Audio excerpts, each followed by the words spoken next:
اليوم غتحضروا معنا افتتاح الدورة الأولى أو النسخة الأولى من الجامعة الشبابية المخصصة للشباب الإفريقي الذين اختاروا التكوين بالمغرب والعيش الطلابي بالمغرب. كما كتعرفوا جميع كاين أكثر من 20,000 طالب أجنبي في الجامعات المغربية، منها 16,000 طالب إفريقي. إذا تفكيرنا ماشي تفكير فقط مؤقت أو مرتبط باللحظة، بل هو تفكير مرتبط بالتنزيل الفعلي والعملي للسياسة الوطنية للهجرة واللجوء، واللي المغرب تبناها في 2013 بواحد الإرادة ملكية استباقية، باعتبار جلالة الملك حفظه الله من القادة الأوائل في العالم الذين تفاعلوا بشكل إيجابي مع تعقيدات الهجرة، ودفع المغرب إلى تبني سياسة جديدة للهجرة واللجوء. تنزيل ما خصوش يبقى حبيس المؤسسات أو حبيس المركز في الرباط. تنزيل هي واحد الإرادة مشتركة اللي غتنخرط فيها ومنخرطة فيها الجامعة المغربية، اللي غتنخرط فيها ومنخرط فيها المؤسسات التمثيلية المنتخبين، اللي منخرطة فيها وغتنخرط فيها السلطات المحلية، ومن خلالهم تفاعل مع المجتمع في كافة شرائحه. اليوم بهذه المبادرة القوية اللي عندها بعد مستقبلي، واللي كنوعدوا أننا غنعموها على مجموعة من الجامعات المغربية، وبدينا بوجدة عندها الدلالة مدينة حدودية منفتحة على إفريقيا، حاضرة بقوة في المغرب الشرقي، عندها جامعة قوية. وهنا بالمناسبة كنشكر السيد رئيس الجامعة الحاضر معنا الأستاذ بن قدور اللي وفر لنا كاع الإمكانيات عن طريق شراكة بتنسيق مع السيد الوالي باش يمكن تنطلق هذه اللبنة الأولى، واللي غتبقى لبنة تاريخية، واللي غتشكل انطلاقة نحو جامعات أخرى مخصصة للشباب الإفريقي.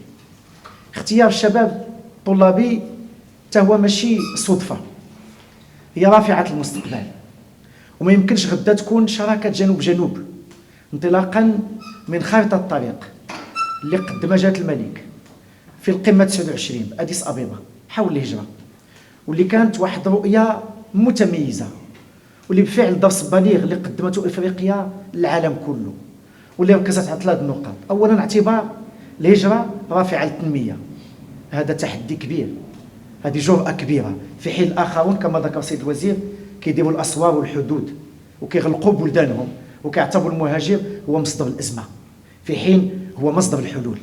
ثانيا اعتبار الهجرة هي رافعة للتعاون جنوب جنوب، باعتبار أن مشاكل إفريقيا يجب أن تحل برؤية إفريقية وبآليات إفريقية. ثالثا اعتبار الهجرة آلية من آلية التضامن، لأن بدون تضامن ما يمكنش تدبير التدفقات البشرية داخل القارة الإفريقية، باعتبار القارة الإفريقية لها ما يكفي من الإمكانيات المالية والمادية والبشرية لصياغة أجوبة جريئة في التعاطي مع المستقبل. Bonjour tout le monde. Je m'appelle Yaya Sangaré, ministre de la Communication, chargé des relations avec les institutions, porte-parole du gouvernement de la République du Mali.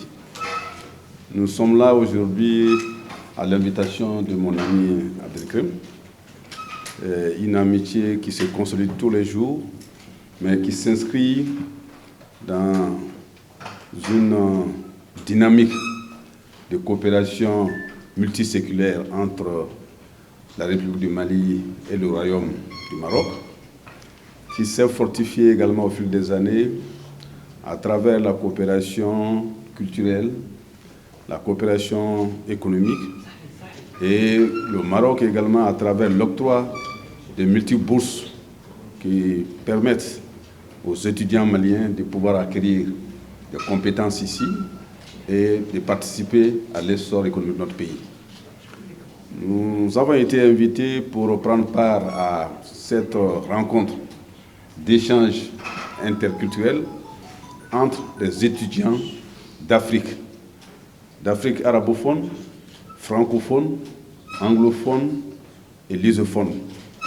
Donc pour magnifier un peu des échanges qui peuvent exister entre ces jeunes qui sont appelés à gérer nos différents pays. Donc nous sommes là pour célébrer la jeunesse, célébrer l'interculturalité, célébrer le vivre ensemble. Et nous ne pourrons le faire que dans le cadre de la création d'espaces de découverte, d'espaces de parvenir à mieux se connaître et surtout des échanges de ce genre.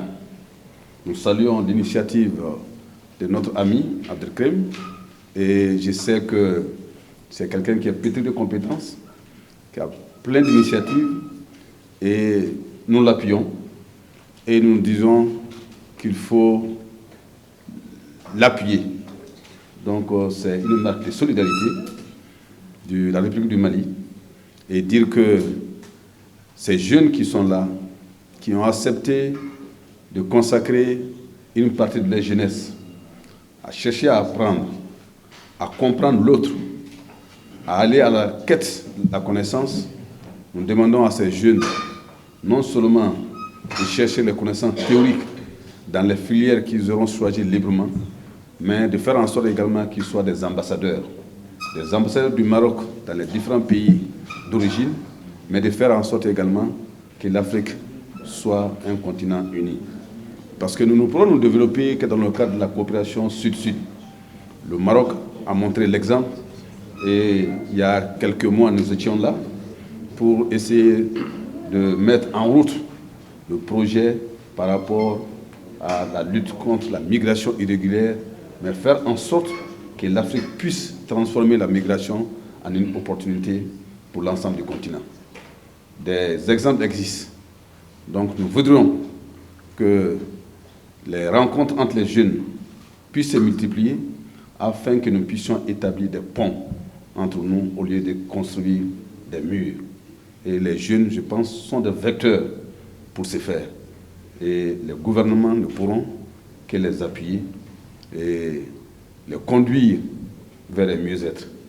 Le vivre ensemble aujourd'hui est devenu une exigence parce que les drames que nous vivons, nous disons que c'est des drames qui résultent le plus de l'ignorance. L'ignorance de l'autre, la peur de l'autre. L'ignorance de l'autre, la peur de l'autre ne peut se construire quand les gens ne sont pas instruits.